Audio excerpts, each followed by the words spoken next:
In the 5th year of my secret crush on Alara, she proposed to me, but on our wedding day her ex-boyfriend showed up pretending to be the makeup artist.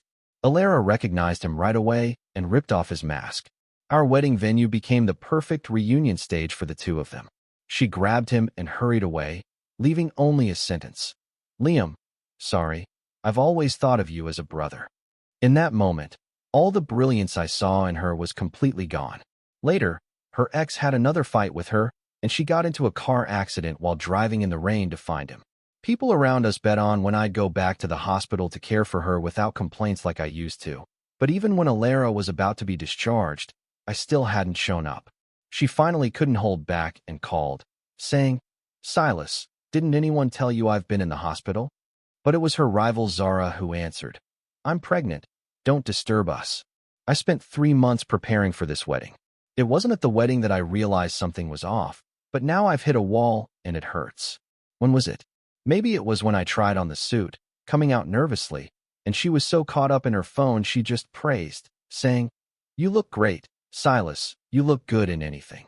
Or maybe it was at the hotel, as we confirmed the venue, and she stared out the window absent-mindedly, and I awkwardly called her name. I had already started to hesitate back then. I had also, after a few drinks, told her, "Alara, it's still not too late. If you regret it, just don't play with me." I thought a lot that day. I was afraid she'd regret marrying me. I was scared that our longtime friendship would end up in an unbearable state. But I needed to be half drunk to even find the courage to ask that simple question. Yet she was more cowardly than me. She clearly hadn't let go of that person yet. She still made promises to me. She said, "There's nothing to regret. Silas, aren't we the most suited for each other?" She also mentioned, "Sorry, Silas. I've just been really busy recently, maybe ignoring you a bit." Will you believe me? Sometimes people fall into a strange confidence blinding their judgment, making them naive. I believed her words. From last night to now, I've been tense and excited.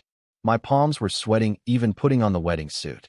There had already been hints before things took a turn for the worse. As soon as we entered, I overheard some relatives talking about how today's makeup artist didn't seem very professional, dressed like he was about to crash the event. I was puzzled yet a bit curious, because this makeup team was recommended by Alara's friends. Part of me was relieved, thinking maybe I was just overthinking things before because she seemed to care now. When I finally went into the dressing room, I saw the guy everyone's been talking about. Honestly, I was starting to get angry. No guy wants to see such a scene on one of the most important days of his life. A stranger causing trouble. The white suit made him stand out, and even with a mask, you could tell he was a pretty boy. I didn't say anything because I wanted things to go smoothly. I quietly sat in front of the mirror, waiting for him to do the makeup, but his hands kept shaking nonstop. I didn't know what was up with him. Maybe he brought his personal issues to work, but it was really unprofessional. Eventually, he messed up my hairstyle, and that was it. I couldn't stand it anymore. Just as I was about to speak up, Alara suddenly got up and pulled off his mask. In that split second, tears welled up in both their eyes. I froze. I finally recognized him. It was Reese. I'd seen his photos in Alara's computer files. We once discussed whether to delete the file or not. After all, no current boyfriend wouldn't care about his girlfriend's ex. In the end, the thought that it was a part of her youth convinced me. But today, on our wedding day, her past walked in. He pretended to be a makeup artist, turning our day into their grand reunion. No groom has ever felt more awkward than I did. All the guests were outside. Reese, eyes red, suddenly bowed and apologized. "Sorry, I didn't mean to hurt you. I just wanted to see her happiness from afar with my own eyes." After saying that, he turned and left. Alara quickly chased after him. After a few steps, she stopped, looking back at me with guilt in her eyes, saying, "Silas, I'm sorry. I've always thought of you as a brother." Brother? So was the brother in Alara's heart someone she could say, "Let's get married to"? Could a brother be someone you kiss, hug, and take wedding photos with? Just like that, in an instant, I watched her silhouette fade away, the word brother echoing in my ears. All the reasons why I liked her disappeared in that instant. All that was left in my mind was, what do I do now? I hadn't just embarrassed myself, I embarrassed my parents too. I was hesitant to go out, but time kept ticking. Alara, she sure ran fast, leaving this mess all to me. I was ready to change out of the suit and go out to explain. "It's do or die. I had no choice. Just as I was getting up, the door suddenly swung open. Silas, are you still in need of a bride? Alara's sworn enemy, Zara, walked in with a smirk. I had a gut feeling she was here to mock me. I'd often teamed up with Alara's company to oppose her. Feeling a bit worn out, I said, if you're here for a laugh, have you had enough? Why bother being kind if you'll just disappoint your parents? Her eyes turned serious. Why? Why help me? Are there any conditions? I shot back a string of questions. Why? I'm just in a good mood today and felt like doing a good deed. But since you asked, my condition is that if I help you this time, you'll owe me one for the future. I looked at her with a slightly creepy feeling in my gut, but honestly, I had no other choice. Right then, I needed a woman to present to all the family and friends outside. I took a deep breath, calmed myself down, and sat in front of the mirror to touch up my makeup.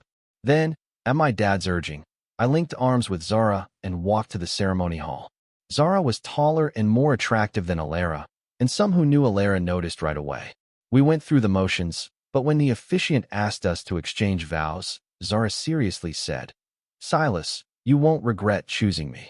It all felt a bit weird, and I instinctively avoided her gaze.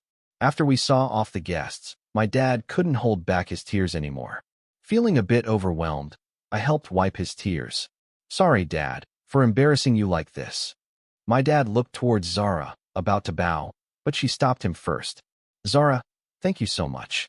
No, Uncle, I have my own motives. I've liked Silas for a long time, but he never noticed, so I resorted to this. Pretending to be a couple comes with play-acting confession too. Zara is odd but nice. Zara continued playing her role, getting a driver to take my parents home. Then she drove me home. It turned out she rode a motorcycle that day. I was a bit surprised. I found out later that she originally wasn't planning to be there. The highway was jammed, so she rode her bike between the cars just to save the last shred of my dignity. My phone was full of missed calls, including from Alara's parents who couldn't reach her. The rest were work-related. But at that moment, I didn't want to deal with any of it. Later, when the traffic eased, the motorcycle sped up. The cool wind seemed to blow away my troubling thoughts. Instead of taking me home, Zara drove to her villa on the hill. She had already set up a bath with aroma candles and a massage, everything I needed to unwind. When I got out of the bath, it was already 10 at night. I can't deny it did make me feel less weary. The yard was filled with fireworks, and suddenly the sky was ablaze with colors. The fireworks formed words. Silas, want to consider me? I found myself staring at the sky in disbelief. Zara's voice spoke from behind me. Sorry, I should have given you time to think, but I've had these fireworks ready for a while. Yesterday, I even thought about knocking you out just to bring you here. In the hazy light of the night and the brilliant fireworks, I noticed Zara's ears had turned red. The day's events were overwhelming. Zara lived in our community growing up. She always kept her distance, rarely talking. As a kid, I was quite the outgoing troublemaker. Even if she didn't pay much attention to me, I'd still go out seeking her company. I'd bring her all sorts of snacks. She was indifferent at first, until once she was sick and I ended up caring for her an entire afternoon while all the grown-ups weren't around. After that, she became someone very dear in my heart. Zara didn't have much of a sweet tooth, so back then most of her snacks went to me. Then her mom struck it rich in business, and she was sent abroad. By middle school age, I was really bummed for a while, but time passed, and when we met again as adults, things turned awkward. Somehow, the company she established when she returned to the country ended up competing directly with Alara's. The two couldn't get along, and me working at Alara's company led to constant tension with Zara. So I was always a bit hesitant about facing Zara. I didn't give Zara an answer that night, partly because it was so sudden, and also I was feeling drained from the roller coaster with Alara. When did I start having feelings for Alara? It was probably during our sophomore year. That summer she gave me a ride home because we lived near each other. Maybe it was just bad luck, but we got caught in a storm. Her car swerved and hit a guardrail. We were on the highway. By then, I had a head injury and my vision went blurry. Alara's stomach was hurt, but she still half carried me down the highway step by step. I can still remember her constantly calling my name, begging me to stay awake. Later, when I woke up in the hospital, her eyes were red from crying. She hugged me tightly and said she was really scared something had happened to me. Was that her boundary between being just friends or more? She'd remember my birthday, even send gifts if she was out of town for work. She'd care for my injuries, made sure to have meals delivered when I was on campus, and remembered to send me things I liked on holidays. Just when I thought she might reciprocate my feelings, she punched me right in the heart. It was my birthday, and I'd decided with my dorm buddies to confess to her. I put on my favorite clothes and spent 2 hours fixing my hair. But when I got there, she showed up with another guy and said he was her boyfriend. I was too naive back then, thinking I misunderstood and had just been bothersome. After that, I consciously kept my distance. Still, she treated me like before. She said she saw me as a brother, and she shared her relationship troubles with me. She even asked me how to win Reese over. I found myself stuck in an emotional mess. Those were such painful days for me. Even when she called, I felt guilty for picking up. I forced myself to set boundaries, just being a friend. Later, her company hit a rough patch and Reese broke up with her because of school. She drank herself silly day after day. Every time someone would contact me, and I'd end up driving to the bar to pick her up, cleaning up her messes. She drank until she had a stomach bleed. I took care of her in the hospital while handling issues at her company. I cheered her on and asked my family for business contacts to help her out. To aid her recovery, I even took cooking classes to make her meals cleaner and more comforting. Looking back, I can't understand why I went to such lengths. Eventually, her business started picking up again. Her confession to me was casual at best. After dinner, as we walked in the park, she suddenly held my hand and said, "Silas, I think we're quite a match. Why not be together?" I was blind, foolishly not seeing the truth. She only thought I was suitable to settle with. That's why everything was casual, from the confession to the suit and the wedding venue. Why did she suddenly recommend a makeup artist? I get it now. She saw the guest list and recognized Reese at a glance. From the start, she planned to use my wedding to sacrifice her love. Seeing our wedding photos at home felt like a cruel joke. I remember the photographer telling her to smile more. What did Alara say? She said she didn't smile much and wanted natural shots. But I remember those vibrant pictures in the studio. She looked genuinely happy in them, right? Staring at the wedding photo, her indifferent look alongside my seemingly happy grin was unbearable. People are often foolish and deceive themselves. I'd seen this picture many times, but only now faced the truth. I took it down, tossed it into the trash along with everything else linking us. All those symbolic items I'd bought for us, the watches, rings, clothes, shoes. Alara used them for a day and shelved them. I dug them out from the nightstand and cleared the house of anything from the past, just like erasing these memories. I thought about selling the house, but Alara is unreachable and it's in both our names. I have shares in the company too, but I'm done with that. It wasn't what I liked doing anyway. I sold my portion to the highest bidder, not caring who it was. Then I realized it was to one of the founders who had fallen out with Alara. She teased, "Do men hold grudges this much? With these shares, things won't be rosy for Alara." "Think what you will," I said. "Just finish the deal quickly." Do I hate her? I'm not sure. I just feel drained. I no longer want to be part of any of this. Selling to her was about the best offer, not revenge. What she does to Alara isn't my concern. I'm exhausted and I'm done with Alara. I took the money and left the city to travel at full speed. I hadn't taken a break in forever because I was always figuring out what Alara wanted. Somewhere along the way, this relationship made me lose myself entirely. But now I've got enough saved up to live comfortably. I've always been a carefree person, fond of sharing my life online. I even had a decent following. For the longest time, I posted videos of cooking for Alara. My longtime followers called me a love-struck fool. They were spot on. People who like you can easily tell when something's off. Just a new video about a place I visited, and the comments were like, "Dude, did you break up?" They saw right through me. I replied, "Yes," and asked a friend to raffle the valuables out from that cleaning spree, just watches and rings mostly, the rest got tossed. Surfing on the islands turned out so much fun. I've wanted to try for ages, but was waiting on Alara's schedule. Waiting and kept waiting until I'd worked so long and never went once. The sea is so clear. Mostly I'd sunbathe and daydream on the beach. I stumbled upon a bustling bar nearby. The bartender mixed a good coconut dream with local coconuts.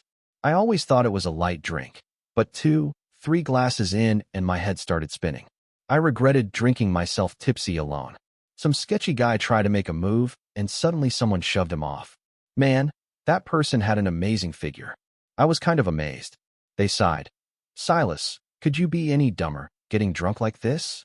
I was wobbly, so she caught me. The bar was a storm of mixed perfumes, yet she smelled good, a slightly bitter, woody scent. The dizziness faded somewhat. She helped me out of the bar and asked where I stayed. I had sobered a bit. Turned out it was Zara. No clue why. Seeing her angry was kind of amusing. I moved closer and hugged her neck, saying, "Don't you want to take me to your place?" "Silas, do you know what you're saying? Are you hesitating? Are women always hesitant around me?" I looked up at her. "You don't like me anymore? Am I not good looking? What's wrong with me?" "Silas, you're drunk." I didn't want to hear what she said next, so I just kissed her. The sea breeze felt wet. She was caught off guard just for a moment, then deepened the kiss. In the cramped car, she restrained herself as she held me. I reached out to touch the sweat on her neck. Her eyes were kind of red. I felt a bit regretful. I wanted to leave, but she pulled me back. "Silas," I said, "there's no chance to regret." I felt like a boat in the ocean. Waves engulfed me, then pushed me out again. She whispered in my ear, "Silas, you like it?" The words crept into my heart, tickling a bit. I didn't reply, just kissed her back. No need for words. The car windows were fogged up. Lying in the car, it was the most peaceful sleep I'd had in days. When I woke up, I had no clue when she dropped me off at the hotel. Surprisingly, it wasn't far from where I stayed. She kissed my forehead and said, "I cleaned you up a bit. This morning there's hot water in the bathroom for a soak." I looked around. Drinking screws things up. I wasn't totally drunk, just a bit tipsy, but with Zara and me now, I didn't know how to handle it. Zara saw me spacing out. She just led me to the bathroom. I looked at her. "Want to drink more?" "But drinking on an empty stomach in the morning isn't great. Let's do it tonight." I saw the eagerness in her eyes. I jumped in. No kidding. I shooed her out of the bathroom, took off my robe, and started a bath. The temperature was just right. After the bath, I planned to slip away while Zara wasn't looking, but opening the door, she was bringing out a steaming bowl of seafood porridge. Zara's staying in the presidential suite. The kitchen here is pretty big. There were fresh side dishes she'd cooked. I admit, sleeping till now, I was hungry. Being an amateur foodie, I'm quite picky, but after eating her food, I felt she might take over my turf. I thought after eating I'd sneak out. Then she suggested riding jet skis. Kind of tempted. Wanted to play. Fine, I'll leave after fun. She drove me around the sea. Waves splashed on my face. The morning sun refracted through the droplets in a rainbow. When the jet ski stopped, she suddenly kissed me on the face. I was stunned. Things were getting out of control. Before I could react, the kiss traveled from my cheek to my lips, breath mingling. I was scared of falling off, passively being kissed by her. The sea kept lapping the shore. Instinctively, I held on to her, which seemed to encourage her. She deepened the kiss. By the time I tried to push her away, it seemed like I was playing hard to get. When the kiss ended, my head was spinning. On the beach, we held hands walking back like a couple. I was a bit anxious, trying to pull my hand away, but she held tighter. She leaned in, gritting her teeth, whispered in my ear, "Silas, there's no turning back now." I didn't know what to say. Nearly reached the hotel, couldn't help asking, "You don't mind my past?" "I do, of course. So let's treat it like a dream. Once awake, let's return to reality." As I was thinking that, she pulled me into a damp embrace. "Silas, you idiot. I mind that I didn't protect you well.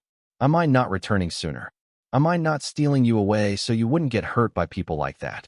When Alara called off the wedding, I wasn't sad. Packing up the wedding house didn't make me sad either. But hearing this made me feel wronged. I have blamed myself more than Alara during these times. I hated myself, pity my stupidity, being played around like this. But time won't go back. I could only keep persuading myself to move forward. But now someone was telling me she too felt guilty. She regretted not protecting me well. I can't describe this feeling. As if I, who Alara always brushed off, was actually someone others wanted to handle with care. This time I didn't refuse her hug. I'd always resisted Zara's appearance, thinking feelings came too fast, or maybe I was scared.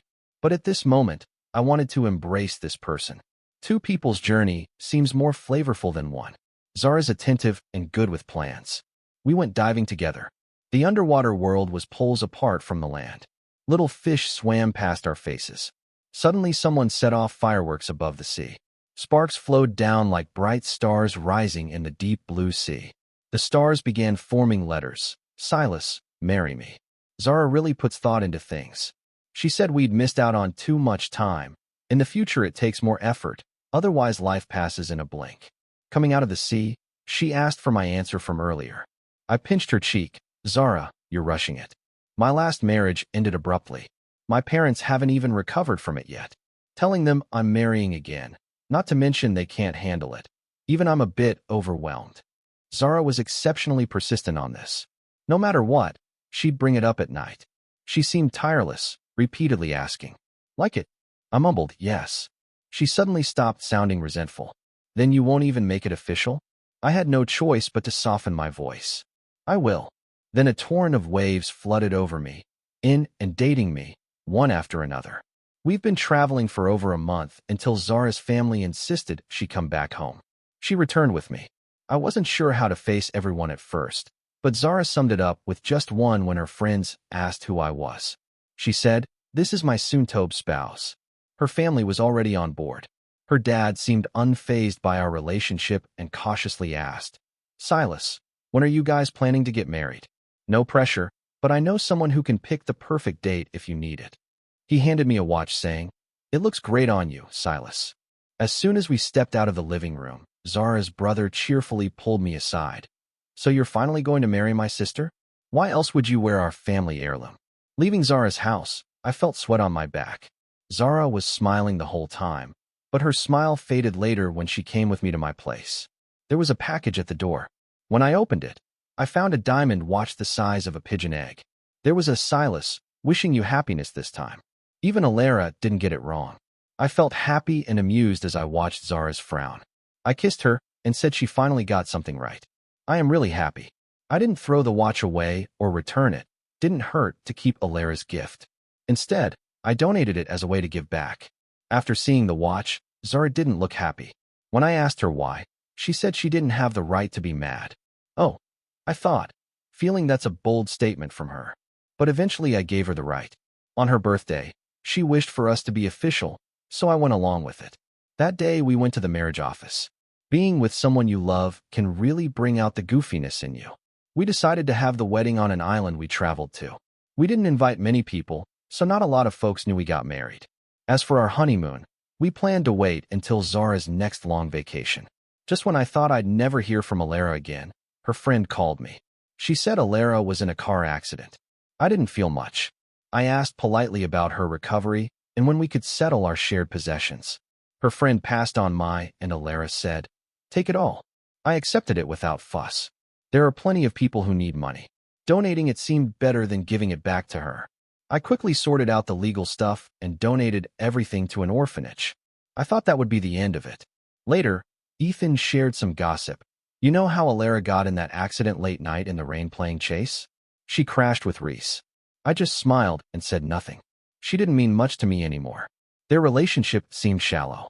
Because of some business I did, Alara got booted from the company. One afternoon while I was fishing by the lake, I got a call from Reese. He accused me of kicking her while she was down. I calmly told him I sold my shares before her accident. He demanded to know why I didn't give Alara a heads up. Selling to her rival was revenge, according to him. It seemed immature. Alara used to say she wanted to protect his innocence. If that's her priority, so be it, as long as no innocent parties get hurt. "Mr. Reese," I told him, "I sell my shares to whoever I choose. By the way, why did you run off with someone else's bride at a wedding?" I didn't bother listening to his reply and blocked him.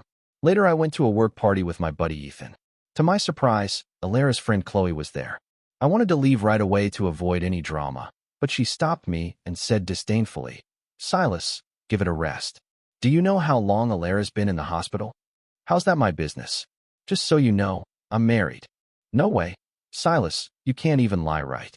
Did you swallow everyone's confidence here, or do you think the world revolves around just you and these two women?"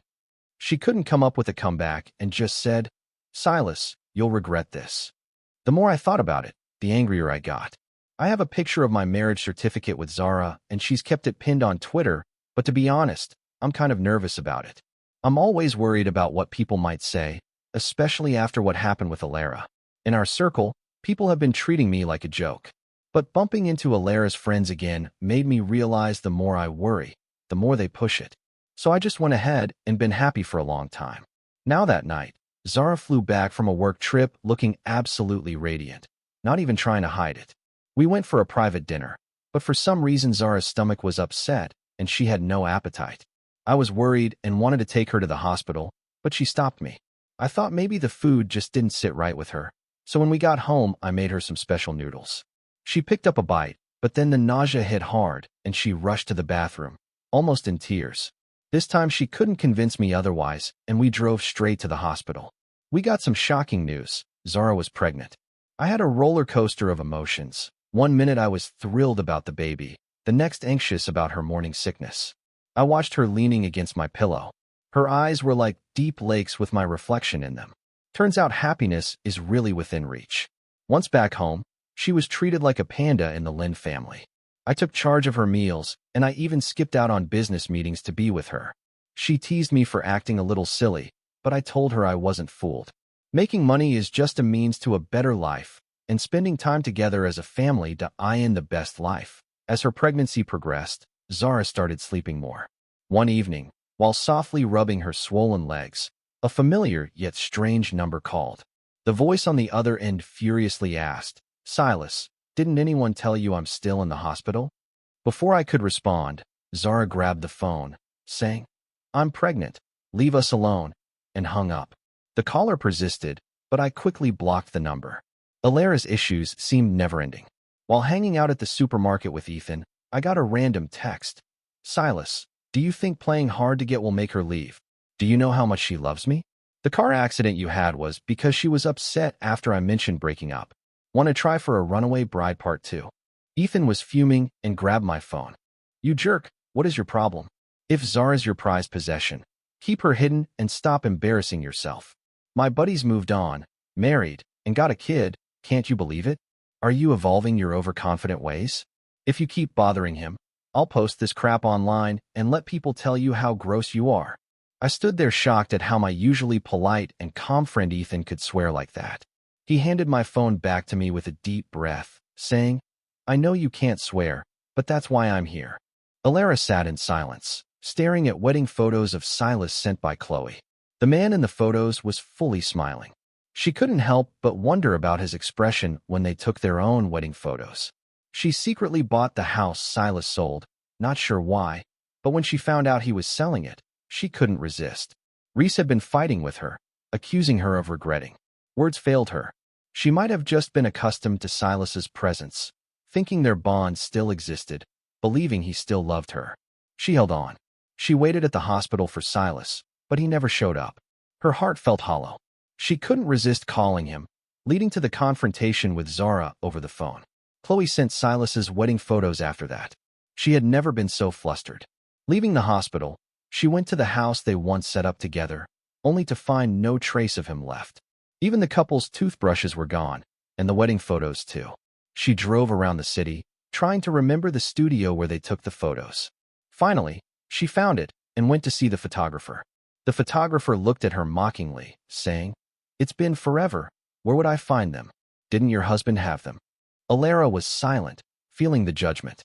The photographer ignored her and turned away, but Alera became desperate, begging, "You can find them, right? I'll pay you, I've got money."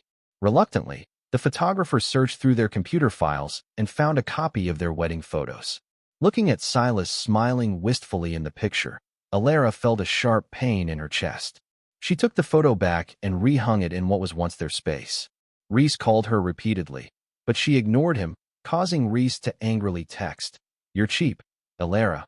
The unattainable is always better to you." Alera glanced at the text, chuckling bitter self-reflection, not even angry. She couldn't deny Reese had a point, but didn't fully agree. She got used to Silas being good to her, thinking he'd always be around. Late at night, she drank way too much, and the living room was filled with smoke. She remembered her first breakup with Reese. It felt like this too, but back then she'd always wake up to a clean house and Silas would leave breakfast and a note. It often said, "Can Alera be happy today?" She didn't want to think about it anymore. Her heart ached, and she reluctantly got up from the couch.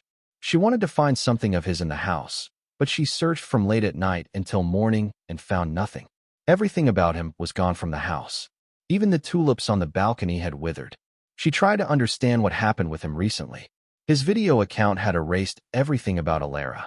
In his new life, there were new people beside him. Seeing their shared experiences made her eyes red with jealousy. Then she found a website with giveaways.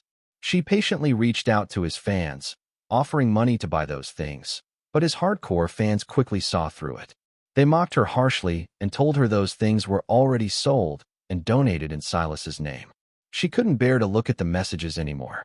Those fans' words were sharp and cut deep. In the end, she bought a matching couple's watch they once had. That day, she wanted to make one last try, but only saw Zara pregnant, being carefully helped by him. At that moment, she didn't even have the courage to face him. The last time Silas saw Alara was when his daughter, Nova, was 3. He and the woman ran into each other at Disney. She bought Nova a Lena Bell while waiting in line. Silas coldly pulled his child away, not taking the toy. Alara looked hurt and said, "Silas, have we become strangers like this? Remember how we survived that time? I was scared to death something would happen to you." "Scared, huh? You almost got me killed, didn't you? Am I supposed to thank you for not succeeding?" Alara felt a sudden roaring in her head. He knew. He actually knew. She realized she couldn't use that excuse anymore. She stood at Disney for a long time until their warm family of 3 faded from view. Silas nearly forgot about Alara in his life afterwards until Nova turned 10 and he unexpectedly received an inheritance. Alara had died from stomach cancer. Apparently, she'd been drinking heavily all these years. Silas looked at the information, feeling some pity, but mostly at a loss for words. Alara never seemed to grow up in her life. She always seemed irresponsible. Honestly, with his current status, he didn't care about the inheritance. He returned it to Alara's parents. The woman waited quietly in the car downstairs. He thought about Alara. At least one good thing came out of it. He ran from the wedding fast enough. Otherwise, who knows how long they'd have been entangled. Back home, his daughter ran to him with a sweet smile, and Zara was grilling nearby. From the moment happiness arrived, it never left.